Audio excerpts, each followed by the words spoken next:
Hi అండి, అందరికీ నమస్కారం. బాగున్నారా ఫ్రెండ్స్? మేమైతే చాలా బాగున్నాము. మీరందరూ కూడా బాగుండాలని మనస్ఫూర్తిగా కోరుకుంటున్నానండి. ఈరోజు అయితే మీ అందరితో పాటు మరొక వీడియో షేర్ చేసుకోబోతున్నాను. ఈ వీడియో వచ్చేసి నిన్న ఈవినింగ్ టైంలో షూట్ చేశానన్నమాట. ఇక్కడ చూడండి, నేను ఈవినింగ్ టైంలో ఇంకా తినడానికి ఇంట్లో ఏం లేదని చెప్పేసి అప్పటికప్పుడు మిరపకాయ బజ్జీలు అయితే చేస్తున్నాను. ఇంక ఇక్కడైతే చూడండి ఫ్రెండ్స్, ఏం చేస్తున్నాను, శనగపిండి అయితే ఒక హాఫ్ కప్ వరకు తీసుకున్నాను. ఇది మొన్ననే తీసుకొచ్చానండి స్టార్ బజార్లో. నేను ఏది తెచ్చినా కూడా కొంచెం కొంచెం తీసుకొస్తాను. ఎప్పుడో ఒకసారి ఏదో ఒకటి చేస్తూ ఉంటాను. తీసుకొచ్చి అట్లా స్టోర్ చేసి పెడితే పురుగులు పడతాయి అని చెప్పేసి నేనైతే కొంచెం కొంచెంగా తీసుకొస్తానమాట. ఏది తెచ్చినా సరే ఒక 2 టైమ్స్కి యూజ్ అయ్యేలాగా అంతే. ఒక కిలోలు తీసుకొచ్చి అయితే అట్లా పక్కన పెట్టాను. అస్సలు ఇంకా దాన్ని మనకి ఇష్టం ఉంటుంది చేయడం, ఇష్టం ఉండదు. అట్లా పక్కన పెట్టేస్తే వేస్ట్ అయిపోయింది కదా అండి. కావాలి అనుకున్నప్పుడు వెళ్ళి తెచ్చుకుంటే అయిపోతుంది అంతే. ఇంకా నేనైతే అట్లా చేస్తానన్నమాట. ఇక్కడ చూడండి, నేను హాఫ్ కప్ శనగపిండి తీసుకొని ఇందులో కారం, ఉప్పు, పసుపు, కొంచెం ధనియా పౌడర్, జీలకర్ర పౌడరు, నెక్స్ట్ అల్లం పేస్టు, కొంచెం పసుపు, ఈ జీలకర్ర కొంచెం నలిసి వేసాను. ఇదంతా కూడా శనగపిండికి పట్టేటట్టు బాగా కలిపేసుకుందాం ముందే, వాటర్ పోయకముందు. నాకు బజ్జీలు చాలా ఈజీగా అయిపోయే ప్రాసెస్ కదండి. లాస్ట్లో కొంచెం సోడా ఉప్పు వేసాను, పొంగుతాయి కదా అందుకని చెప్పేసి వేడి చేసిన నూనె కొంచెం వేసాను అనమాట. మంచిగా వస్తాయి క్రిస్పీగా. కొంచెం కొంచెం వాటర్ పోసుకొని ఇట్లా కలిపేసుకుందామండి. ఇంకా మరీ లూజ్ అయిపోతే మిరపకాయ పట్టదు పిండి అనేది. మనకి ఏ విధంగా అయితే మిరపకాయ కంటుతుందో ఒకసారి మన ఏళ్ళకి అంటుతుంది చూడండి అక్కడ. ఆ విధంగా అయితే మనకి మిరపకాయ కూడా పర్ఫెక్ట్గా అంటుతుంది. నూనెలో వేస్తే పొంగి లడ్డుగా వస్తుంది అనమాట. ఓకే, ఇంకా పిండి అయితే పక్కన పెట్టేశాను. తర్వాత మిరపకాయలండి, చాలా ఫ్రెష్ మిరపకాయలు తాజాగా ఉన్నాయి చూడండి. ఇవి బజ్జీ మిరపకాయలండి. నేను సన్నవి తీసుకొచ్చాను, లడ్డుగా ఉన్నాయి. అవి ఎందుకులే అని చెప్పేసి నేనైతే ఇది తీసుకొచ్చాను. ఇది వచ్చేసి నేను మార్కెట్లో తీసుకొచ్చాను మొన్న. ఇది నాకు ఇన్స్టంట్ అంటే అప్పటికప్పుడు చేసినాను అనమాట. నేను కొంచెం టైం తీసుకొని చేస్తుంటే మధ్యలో ఉన్న మిరపగింజలు తీసేసేదాన్ని. ఇంకొకటి అందులో వాము పౌడర్, చింతపండు రసం పెడతారు కదా మధ్యలో, అట్లా ప్రిపేర్ చేసేదాన్ని. సరేలే ఇంకా చేసేసుకొని దబ్బిన తినేయాలి అనే ఆరాటంతో నేను ఫాస్ట్గా మిరపకాయలు కడిగి మధ్యలోకి చీల్చుకొని కలిపెట్టిన పిండిలో ఇట్లా డిప్ చేస్తూ మనము డీప్ ఫ్రై చేసుకుందాము వేడిగా ఉన్న ఆయిల్లో. మరీ ఎక్కువ ఉండొద్దండి ఆయిల్ అనేది, వేడిగా కొంచెం నార్మల్గా ఉంటే సరిపోతుంది. ఇక వంటూ అన్నీ ఇందులోకి అయితే వేసేద్దాము. ఈ కన్సిస్టెన్సీ ఉంటే సరిపోతుందండి పిండి అనేది, మరీ లూజ్ ఉంటే బాగుండదు. చూసారు కదా, ఇంకా అన్నీ అయితే వేసేద్దాము. నేనైతే ఈ మిరపకాయ బజ్జీలు చేస్తున్నాను, వీళ్ళు వెయిటింగ్ తినడానికి. చాలా తొందరగా అయిపోతుంది, ఇది కూడా టేస్టీగా ఉంటుంది. మనం బయట కొనే కంటే ఇంకా ఇంట్లోనే చేసుకుంటే బాగుంటుంది కదా అండి. వాళ్ళు ఎప్పుడో మరిగించిన కళాయిలో చేసి వదిలేస్తూ ఉంటారు. అంటే మరిగించి పెట్టిన ఆయిల్ ఉంటుంది కదా, ఆయిల్ బాగా నల్లటి ఆయిల్లో చేస్తారండి. అయినా సరే అవి టేస్ట్గా ఉంటాయి.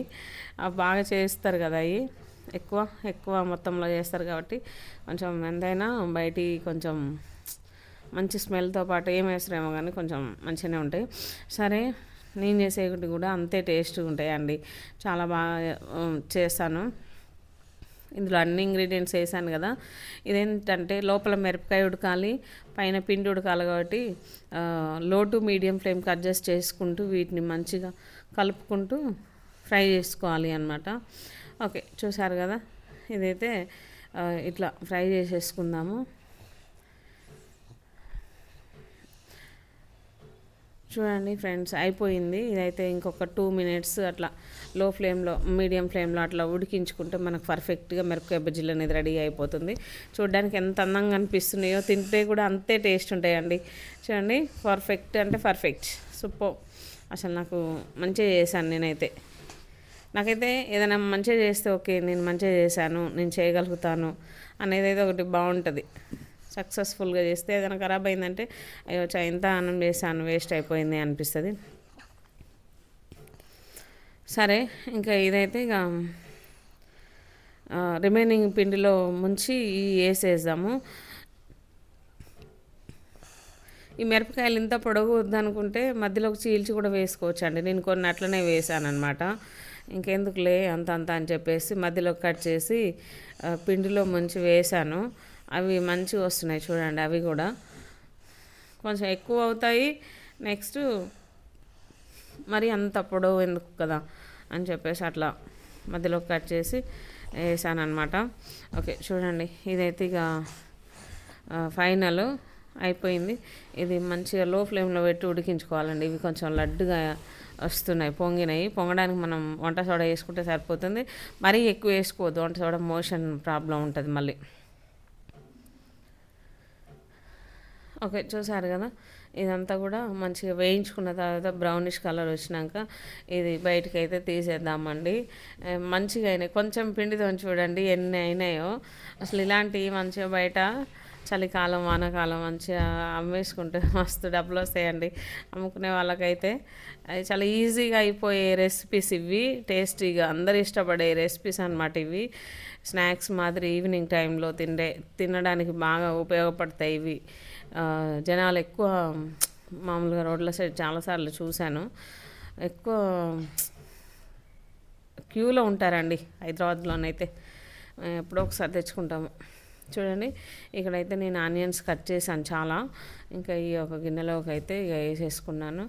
ఇవి మస్తు వేడివేడిగా ఉన్నాయండి. చల్లారిన తర్వాత, కంప్లీట్గా చల్లారిన తర్వాత తింటేనే టేస్ట్ అనేది తెలుస్తుంది. ఏదైనా సరే వేడివేడిగా తింటే మస్తు ఘాటు కారం లాగా అనిపిస్తూ ఉంటుంది అనమాట. చూడండి ఎంత పర్ఫెక్ట్గా వచ్చిందంటే ఇంకా వీళ్ళకైతే ఇక పెట్టేయాలి. బాగున్నాయి అనుకుంటూ తినేస్తున్నారు. వీడియో తీస్తుంటే ఫేస్ కనపడొద్దు అని చెప్పేసి అట్లా ఫేస్కి అడ్డం పెట్టేసుకుంటే సరేలే అని చెప్పి నేను ఇక షూట్ చేయలేదు. తర్వాత టైం వచ్చేసి నైట్ 7 అవుతుందండి. 7 టైంలో నేను ఎగ్స్ ఉడకబెడుతున్నాను. ఎగ్స్ ఉడుకుతున్నాయి పక్కన.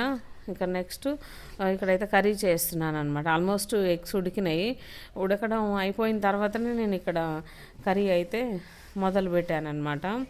టమాటో కర్రీ, ఎందుకంటే మనం కూరతో పాటు ఎగ్స్ ఉడికించుకోవాలి కదా. అట్లా ఇంట్లో కావాల్సిన ఇంగ్రీడియంట్స్ అన్నీ వేసేసుకున్నాను. పసుపు, అల్లం పేస్టు ఇవన్నీ వేసేసుకొని కూర అయితే ఇక చేస్తున్నాను అనమాట. రైస్ కడిగి పక్కన పెట్టేశాను. ఎట్లా బజ్జీలు తినేసినాం కాబట్టి తినడానికి అయితే ఇక కొంచెమే వండుతున్నాను అనమాట. మరి అందులో ఒకటి కూల్ డ్రింక్ తాగాము. మరి టైట్గా ఉంటుంది కదా అండి భోజనము, చాలా తక్కువ తినేయచ్చు. అందుకని చెప్పేసి కొంచెం భోజనం కొంచెం కర్రీ చేసినాను. ఇక్కడైతే ఉప్పు కారం వేసేసాను. మూత పెట్టేసుకొని ఒక 10 నిమిషాలు లో ఫ్లేమ్లో ఉడికించుకుంటే మనకి ఈ విధంగా వస్తుంది కదా. ఇలా ఉడికిన తర్వాత దీన్ని పేస్ట్ లాగా మొత్తం అట్లా రుబ్బేసుకుంటే సరిపోతుంది.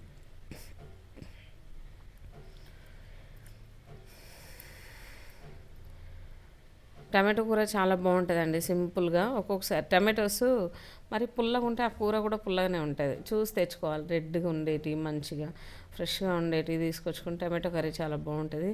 చూడండి ఆయిల్ పైన తేలినట్టు తేలింది, రుబ్బేసరికి ఎక్కడ పోయిందో తెలియదు, అసలు ఆయిల్ కనిపించట్లేదు. దీనిపైన ఇంకా ఎగ్స్ అయితే వేసేసుకుందాము. ఒక ఎగ్ అయితే నానుకిచ్చేసాను. తర్వాత కొంచెం వాటర్ పోసుకుందామండి. ఈ వాటర్తో పాటు మంచిగా ఉడుకుతాయి. ఇక్కడ ఏంటంటే ట్విస్ట్, ర్యామ్స్కి ఇట్లా నచ్చదు. బాయిల్డ్ ఎగ్ తింటాడు ఓకే, కాకపోతే ఎగ్స్ అనేది బ్రేక్ చేసి ఉండడం ఆయనకు ఇష్టం. అట్లా ఉండమని చెప్పిండు అనమాట. అయితే నేనేం చేస్తున్నాను ఇక్కడ, ఈ ఎగ్స్ అనేది నా కొరకు నేను ఆ ఎగ్గు పగలగొట్టి వేయాలి కాబట్టి ఇందులో నేనేం చేస్తున్నాను, ఫస్టే కూర తీసుకుంటున్నాను నా కొరకు. అంటే నచ్చుతుంది, బట్ నాకు అనిపిస్తుంది మనస్ఫూర్తిగా తినబుద్ధి కదండి, అందుకనే ముందే తీసుకుంటున్నాను. దీంట్లో ఒక 2 ఎగ్స్ అయితే బ్రేక్ చేసి వేసేసుకుందాము.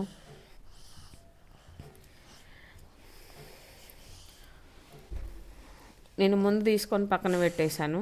తర్వాత ఇక్కడ ర్యామ్స్ కొరకు అనమాట. ఇది మంటను మంచిగా లో ఫ్లేమ్ కట్ చేసుకొని ఈ గుడ్లు ఇదంతా మంచిగా ఉడకాలి. ఉడికిన తర్వాత కలిపేసుకుంటే సరిపోతుంది. మూత పెట్టేద్దాం ప్రస్తుతానికైతే. ఓకే చూసారు కదా,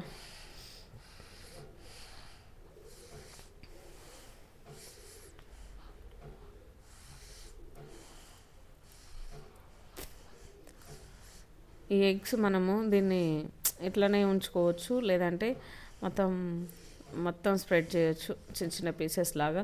నేనైతే అట్లనే ఉంచానన్నమాట. దీంట్లో కొంచెం మసాలా కొత్తిమీర వేసుకుంటే చాలా బాగుంటుంది కానీ నాకు ఎందుకో నచ్చదండి. అందుకని చెప్పేసి నేను అసలు తింటాను, అంత మనస్ఫూర్తిగా తినాలి అనిపించదు నాకైతే, ఎందుకో తెలియదు కానీ. సరే ఇంకా చూడండి, కొంచెం కొత్తిమీర వేసేసుకుందాము. కొత్తిమీర పుదీనా ఎప్పుడు రెగ్యులర్గా ఉండాలండి ఇంట్లో. మనం ఇలాంటి ఇన్స్టంట్ వేసుకున్నప్పుడు యూజ్ అయ్యేలాగా, ఇది లేదు అది లేదు బయటికి వెళ్ళి తెచ్చుకోవాలి అప్పటికప్పుడు అనేది అట్లా కాకుండా మనకి ఎప్పుడు రెగ్యులర్గా ఉండేలాగా చూసుకోవాలి. అయితే అట్లనే ఉంచుకుంటాను.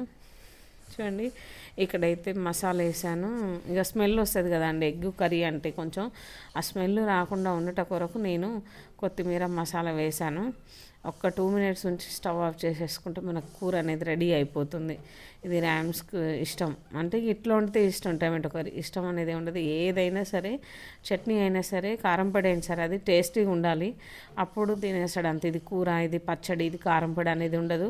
తినేది ఏదైనా సరే పర్ఫెక్ట్గా టేస్టీగా ఉండాలి అన్నమాట, అంతే. ఓకే, ఇక్కడైతే నేను భోజనాలు పెట్టిస్తున్నాను. టైం వచ్చేసి 9 అవుతుందండి. 9 అవుతుంది. ఇంకా మా బాబు అయితే ఆడుకుంటున్నాడు. ఇంకా భోజనం కొరకు వెయిటింగ్ అనమాట. ఈ భోజనం పెట్టించిన తర్వాత ఇంకా నేను కూడా అన్నం తినేసి హ్యాపీగా నిద్రపోవాలి, అంతే. చూసారు కదా, టమాటో ఎగ్ కర్రీ అయితే ఎంత బాగుందో. ఇట్లా ఆనియన్ ఎగ్ వండినా కూడా బాగుంటుంది, చాలా బాగుంటుంది. ఆనియన్ ఎగ్ అయితే సింపుల్గా అయిపోతుంది, కానీ ఇట్లా తినొద్దండి వేడి. అసలు నేను ఎప్పుడు చేయను, ఎప్పుడు ఒకసారి అట్లా చేస్తాను. వేడి వేడి అన్నంలోకి సూపర్ టేస్టీగా ఉంటుంది, పర్ఫెక్ట్గా ఉంది. ఓకే, చూసారు కదా, నేనైతే ఇక్కడ భోజనం పెట్టేసుకుంటున్నాను. ఇదండి నిన్న ఈవినింగ్ టైంలో షూట్ చేసిన వీడియో అనమాట. మా ఇంట్లో డిన్నర్ ఇది. చాలా సింపుల్ అండ్ టేస్టీగా ప్రిపేర్ చేస్తాను నేనైతే. వంట అయిపోయేంత వరకు ఆ గ్యాస్ పై సరౌండింగ్స్లోనే నిలబడి క్లీన్ చేయడం, నిలబడి కట్ చేయడం, వండడం, పెట్టడం, ఇదంతా చేస్తూ ఉంటాను. ఓకే, ఇంకా చూడండి, నా కర్రీ అయితే నేను వేసుకొని తినేస్తున్నాను. ఓకే ఫ్రెండ్స్, ఈ వీడియో నచ్చితే లైక్ చేయండి, షేర్ చేయండి, మన ఛానల్ని సబ్స్క్రైబ్ చేసుకోండి. Bye, thank you.